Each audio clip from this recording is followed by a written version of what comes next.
Assalamualaikum warahmatullahi wabarakatuh.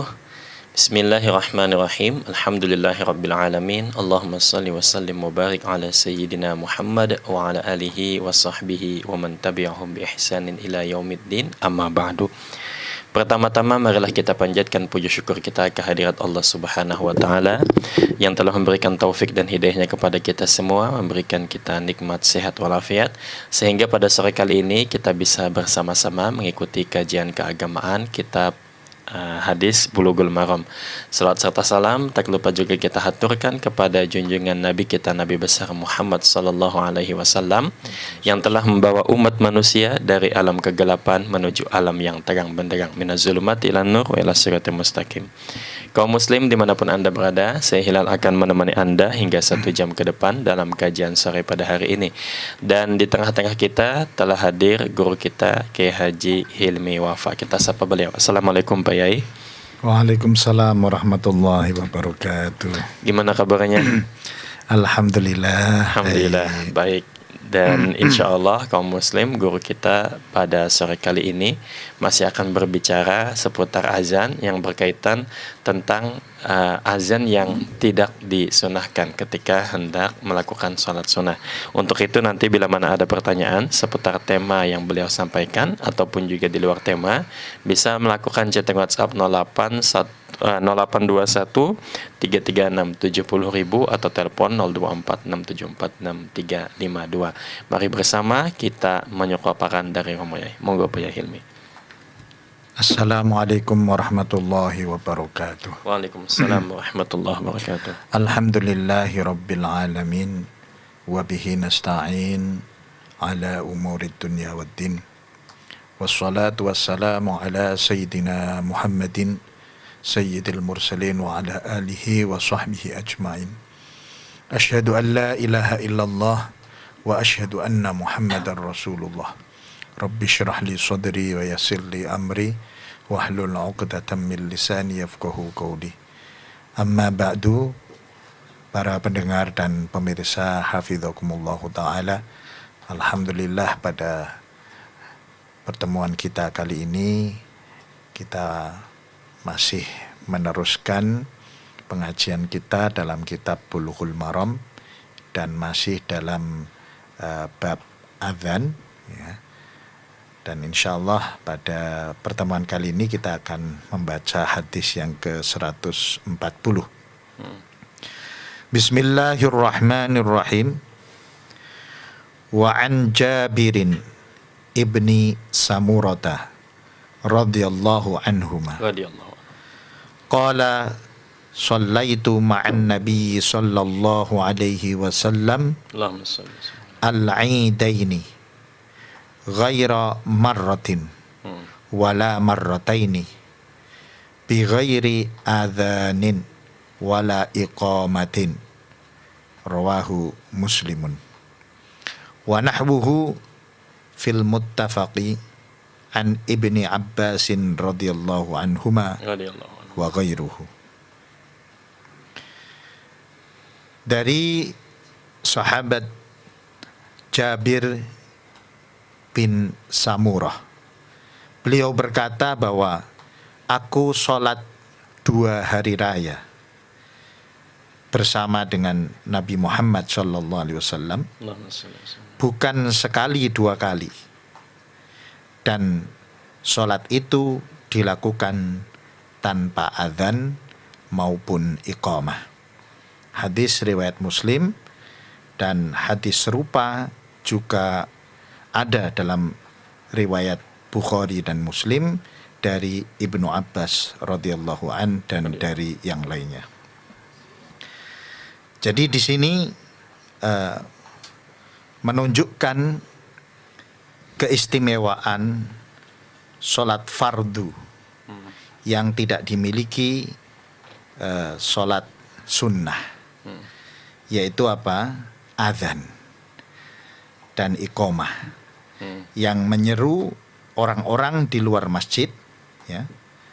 Adzan untuk menyeru orang-orang yang di luar masjid, dan iqamah yang mengingatkan orang-orang yang hadir di masjid untuk melaksanakan sholat fardu berjamaah. Nah, oleh karena itu ijma' para ulama berpendapat berdasarkan hadis ini bahwa sholat sunnah baik yang dilakukan secara berjamaah maupun yang dilakukan sendirian. Yang dilakukan secara berjamaah contohnya yaitu sholat Aid. Bahkan di sini Jabir bin Samurah mengatakan Aidaini, berarti sholat Aidul Adha dan sholat Aidul Fitri. Bahkan beliau mengatakan ghaira marratin wala marrataini. Beliau sholat Idul Adha dan Idul Fitri bersama Rasulullah itu tidak cukup sekali 2 kali. Dalam arti sering. Dan selama beliau sholat bersama dengan Rasulullah, tidak mendapati bahwa Rasulullah melakukan adzan dan iqamat. Kemudian sholat sunnah yang berjamaah lain seperti sholat gerhana, baik gerhana matahari maupun bulan, kemudian sholat istisqa, itu tidak disunnahkan untuk didahului dengan adzan dan iqamah. Begitu juga yang sholat sendiri seperti sholat duha, ya, sholat istikharah dan lain sebagainya, itu sholat hajat atau sholat apapun yang sholat sunnah yang dilakukan secara munfarid atau secara sendiri, juga lebih-lebih lagi ya, yang berjamaah saja tidak disunnahkan, apalagi yang tidak berjamaah, karena ini merupakan keistimewaan dari sholat fardu. Nah, tetapi dalam pendapat sebagian ulama, khususnya dalam madhab Syafi'i, Imam Syafi'i mensunnahkan untuk mengucapkan as-sholatu jami'ah, untuk sebagai ganti dari azan, bukan ganti dari azan, ganti dari memanggil orang yang ada di masjid tadi. Jadi kalau azan itu kan panggilan untuk orang yang di luar masjid, sedangkan iqamah adalah menyeru orang-orang yang ada di dalam, atau mengingatkan orang-orang yang hadir di dalam masjid. Lah, itu untuk mengingatkan itu digunakan lafadz as-sholatu jami'ah. Ya, karena bisa saja di dalam sholat sunnah yang berjamaah itu, karena saking banyaknya orang, mereka mungkin sedang mengobrol atau sedang lalai atau sedang melakukan aktivitas lain sambil menunggu sholat berjamaah, tidak menyadari kalau sholat berjamaah itu sudah dimulai, sehingga mereka ketinggalan takbiratul ula ma'al imam, ya, takbiratul ihram ma'al imam. Nah, sehingga untuk mencegah terjadinya itu, maka diingatkan, ya. Jadi itu sebenarnya bukan, kalau dikatakan mengganti adzan dan iqamat, tidak. Jadi itu hanya mengingatkan saja, mengingatkan para jamaah supaya mereka bersegera untuk menempatkan diri, menempatkan diri di soft-softnya, sehingga mereka tidak ketinggalan takbiratul ihram bersama dengan imam. Ya. Jadi itu terkait dengan azan yang berkaitan dengan sholat. Ya, karena azan sendiri itu kan kemarin sudah dijelaskan bahwa ada 2 ya hadis yang terkait dengan azan. Yang pertama adalah azan yang terkait dengan sholat. Yang kedua adalah azan sebagai zikir, ya, yaitu hadis tentang bayi yang baru lahir itu disunnahkan untuk diazan dan diiqomahkan. Nah, sehingga di sini ada dua fungsi terkait dengan azan ini, azan sebagai zikir dan azan sebagai panggilan untuk sholat. Oleh karena itu kaitannya dengan sholat sunnah, maka dia masuk kategori azan yang merupakan panggilan untuk sholat, sehingga tidak disunnahkan untuk melaksanakan azan dan iqomah ketika melaksanakan atau ketika akan melaksanakan sholat sunnah tersebut. Nah, sehingga tidak bisa dia beralasan bahwa ini kan zikir gitu. Ya, tidak, karena ada dua fungsi tadi. Untuk azan sebagai zikir dalilnya lain lagi, sehingga penempatannya juga lain lagi. Tapi kalau orang sholat sunnah kan berarti kaitannya dengan sholat, sehingga tidak disunnahkan, walaupun dia berniat zikir sekalipun, tetap tidak disunnahkan untuk mengumandangkan azan dan iqamat ketika akan melaksanakan sholat sunnah. Dan cara mengingatkannya, Imam Syafi'i memberi solusi, yaitu dengan mengatakan as-sholatu jami'atun. Baik Pak Yai, jadi berkaitan dengan ketidaksunahan itu, apakah itu semua sholat sunnah atau mungkin sholat sunnah yang mutakhir sabab atau mutaqaddim sababnya, atau semuanya Pak Yai? Semuanya, tidak ada pengecualian ya? Baik itu munfarid maupun berjamaah, yang sholat sunnah yang disunnahkan berjamaah maupun yang sholat sunnah yang sendirian, semuanya tidak disunnahkan untuk adzan dan iqamat. Kemudian bagaimana semisal orangnya itu sholat qadha, apakah juga disunahkan azan atau tidak Pak Yai? Qadha fardu. Qadha fardu. Kalau qadha fardu tetap disunahkan. Ya, tapi kalau sholat sunnah tidak, beda kan? Jadi karena ini terkait dengan keistimewaan sholat fardu tadi. Sholat fardu sendiri munfarid itu juga disunnahkan untuk azan dan iqamat. Azan plus iqamatnya. Iya, jadi selama itu sholat fardu maka itu melekat kesunahan untuk adzan dan iqamat itu. Meskipun hanya sendirian sholat fardunya. Meskipun sendirian, meskipun itu sholat sholat qadha. Ya. Oke, baik kaum muslim, jangan kemana-mana. Sangat menarik sekali kajian kita di sore kali ini seputar azan, dan kita akan kembali setelah nada berikut ini.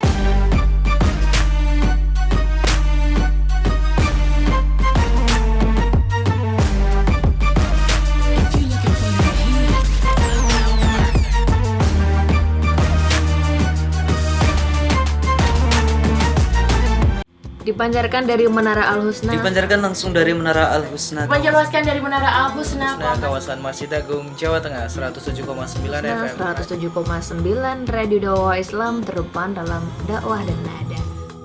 Radio Dakwah Islam atau yang kerap disingkat Radio Dais telah mengudara sejak 23 September 2006.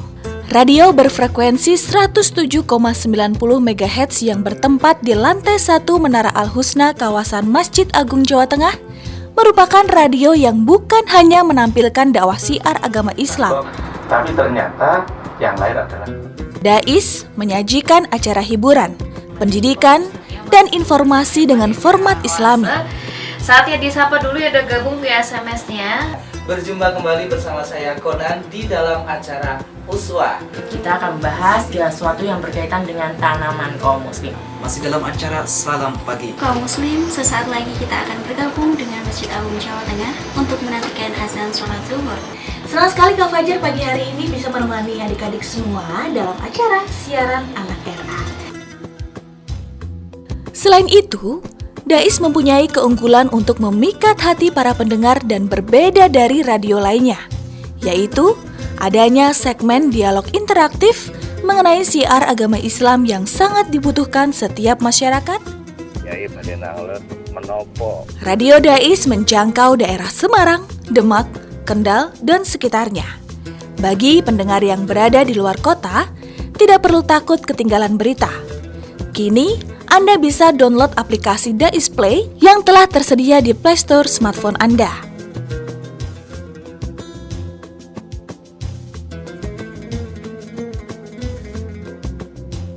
Radio Dais, terdepan dalam dakwah dan nada.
Baik kaum muslim, kembali lagi bersama kami di 107,9 FM dan Radio Gaul FM. Kaum muslim silakan bila mana ada pertanyaan dilayangkan ke chatting WhatsApp 082133670000 atau telepon 0246746352.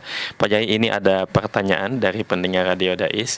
Kalau semisal dia masuk masjid kemudian mendapati imamnya itu sudah rakaat terakhir mau salam, Pak Yai.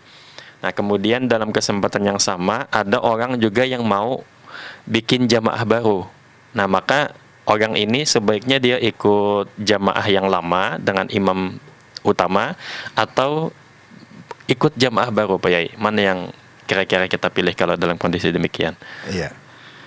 Jadi kalau memang dia sendiri ya tidak ada teman untuk berjamaah, ya maka dia tentu lebih utama untuk menyegerakan diri bergabung dengan jamaah yang awal, meskipun dia mendapati sudah hampir salam, ya, dan dia kemudian tinggal menambah saja jumlah rakaat yang ada.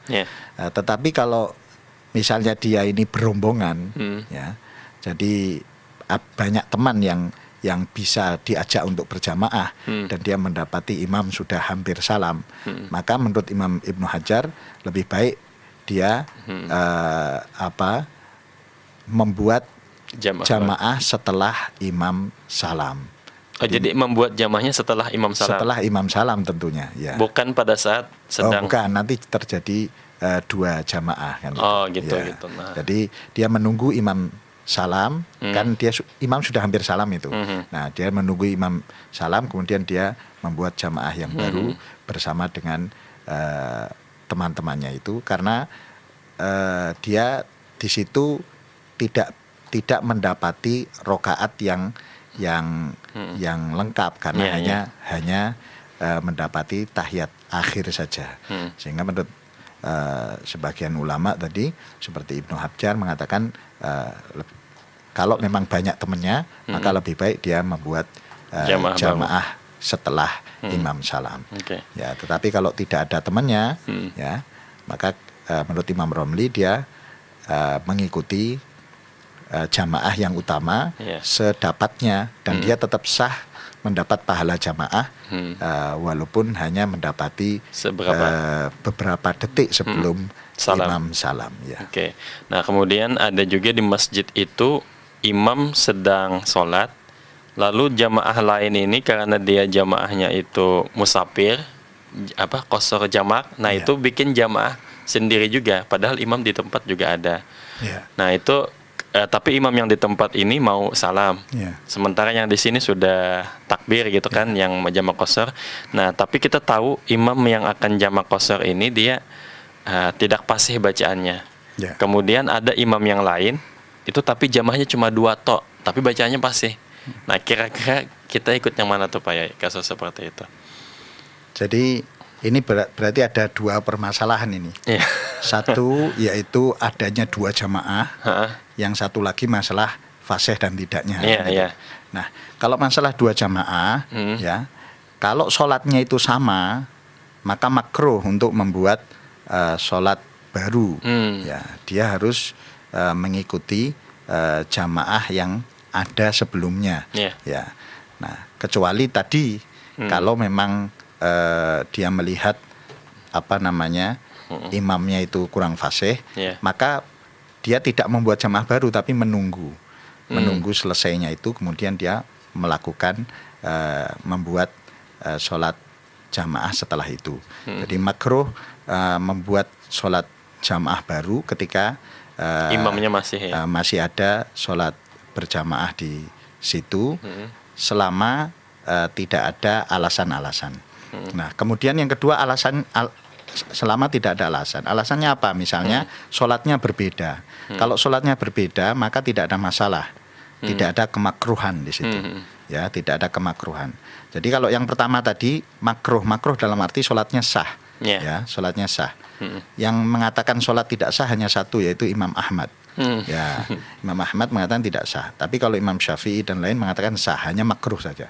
Nah, Beda lagi kalau memang sholatnya berbeda, yang satu qashar, yang satu tamam, Yeah. ya, yang satu tam, yang satu qashar. Maka kalau seperti itu, misalnya ini adalah imam utama, yang tam itu adalah yang 4 rakaat adalah imam utama, Yeah. sedangkan ini musafir mau bikin jamaah yang jamak qashar, maka ini sebaiknya dia menempati tempat yang berbeda, misalnya di pojok ya. atau di teras dan lain sebagainya, tidak di ruang yang sama. Kalau ini imam utama, tapi kalau imam utama sudah selesai, berarti kan sama-sama terlambat itu. Yeah. Nah, kalau sama-sama terlambat ya nggak ada masalah Yeah. antara yang satu tamam, yang satu qashar, yang mana yang lebih dulu kan gitu, nggak ada masalah.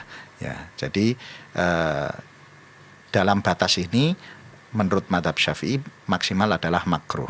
Ya, maksimal makruh ketika itu imam utama sedang melaksanakan sholat berjamaah, maka kita itu dengan sholat yang sama dengan imam utama itu dimakruhkan untuk membuat sholat yang jamaah yang baru bersamaan dengan itu. Tapi kalau berbeda, ini dibolehkan dengan dia dianjurkan berada di tempat yang lain. Ya. Tapi kalau imam utama sudah selesai, maka tidak ada masalah dua-duanya. Oke. Selanjutnya ada pertanyaan dari Mbak Atin. Assalamualaikum Yai, izin Waalaikumsalam bertanya. warahmatullahi wabarakatuh. Tetangga saya punya bisnis online shop yang udah cukup besar, omsetnya ratusan juta tiap bulannya. Bisnisnya ini di dunia fashion. Saya beberapa kali ditawari dan dimintai tolong buat jadi semacam model untuk foto-foto produknya, khusus muslimah berhijab. Hukumnya pripun jih, Pak Yai? Jadi mungkin pakai gamis atau apa gitu. Jadi dia menjadi modelnya, itu bagaimana pripun gitu namanya? Iya, jadi selama itu tidak melanggar batas-batas aurat, ya, maka dan tidak menimbulkan fitnah, maka itu tidak Mengapa tidak masalah ya. Yang jadi masalah adalah ketika melanggar syariat. Seperti apa? Seperti terbuka auratnya, atau hal itu menjadi fitnah misalnya. Nah, maka hal-hal itu yang harus dihindari. Selama itu tidak ada, maka tidak ada masalah. Oke. Kemudian pernah dulu Indonesia itu terjadi gempa, Pak Yai. Iya. Nah, jadi dalam keadaan gempa itu saya melihat ada orang yang di masjid itu dia tetap melanjutkan sholatnya. Ada Iya. juga yang kabur. Iya. Nah, dalam posisi seperti itu sebaiknya kita kabur atau tinggal di masjid saja, Pak Yai? Ya. Jadi dua-duanya tidak ada masalah ya. Dalam arti ketika kita menyelamatkan diri itu dima'fu atau dimaafkan karena memang keadaan yang darurat itu. Bahkan sebenarnya kita bisa tidak membatalkan sholat kita. Nah, karena itu dikiaskan dengan sholat dalam keadaan peperangan. Sholat khauf gitu ya. Sholat khauf itu. Sholat khauf pun itu sebenarnya kan ada aturannya, ya, sampai kepada puncak ketika memang sudah tidak bisa diatur lagi, ya. Kan ada aturannya, misalnya berjamaah 2 shaf. Yang shaf pertama masih menghadap musuh. Ya, menghadap musuh. Dia kemudian kalau shaf yang pertama ruku, yang shaf kedua masih berdiri. Ya. Sampai kemudian shaf yang pertama kembali berdiri lagi, baru shaf kedua yang sujud dan ruku seperti itu. Itu kalau bisa seperti itu. Tapi kalau dalam keadaan perang berkecamuk, maka ini alternatif terakhir dari sholatul khauf, yaitu dia sholat sebisa mungkin. Ya, sholat sambil berlari, sambil menembak dan lain sebagainya, sambil menembak, sambil berperang, itu tidak ada masalah. Nah, begitu juga itu dikiaskan dengan itu ketika situasinya sudah mendesak. Jadi dia harus melarikan diri dalam keadaan masih sholat. Ya. Meskipun membelakangi kiblat dimaafkan juga, Pak Yai ya. Iya, ya. Jadi kalau dia tetap yakin ya, dia yakin dengan keadaan itu dan dia tetap meneruskan sholatnya, juga tidak ada masalah. Nah, karena dia meyakini dia tidak akan berbahaya. Sehingga ketika kemudian kok ternyata dia wafat di dalam sholatnya itu, dia tidak dianggap bunuh diri. Dia tidak dianggap mati konyol, tidak. Ya, karena dia meyakini bahwa bahwa ini tidak akan terjadi yang berbahaya. Dia meneruskan sholatnya, sehingga kemudian dia mati di dalam keadaan dia meneruskan sholatnya itu, dia tetap mati dalam keadaan yang ibadah, baik, dalam keadaan husnul khotimah. Nah, begitu juga orang yang tadi lari menyelamatkan diri, baik dia batal sholatnya, dalam arti kalau dia batal sholatnya dia tidak berdosa karena ada udzur. Ya, kalau dia meneruskan sholatnya pun dia bisa mengkiaskannya dengan sholat khauf tersebut. Ya. Jadi semuanya tidak ada masalah. Ya. Baik kaum muslim, tidak terasa kita sudah berada di penghujung acara pada kajian sore kali ini, dan untuk menambah keberkahan majelis kita mintakan doa dari Kiai Hilmi Wafa. Monggo Pak Yai. Bismillahirrahmanirrahim. Alhamdulillahirabbil alamin. Allahumma shalli ala sayyidina Muhammadin wa alihi washabbihi ajmain. Allahumma ighfir lana dhunubana wa liwalidina warhamhum kama rabbawna shighara. Wa kaffir 'anna sayyi'atina wa tawaffana ma'al abrar ya aziz ya ghaffar ya rabbal alamin.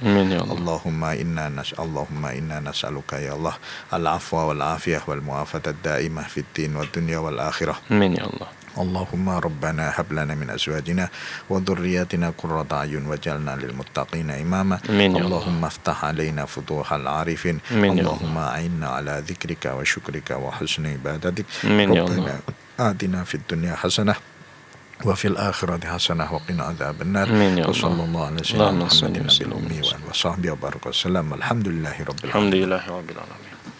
Demikian kaum muslim, saya Hilal mohon undur diri. Terima kasih atas segala perhatian dan kerjasamanya. Wallahul muwaffiq ila aqwamit thoriq. Wassalamualaikum warahmatullahi wabarakatuh.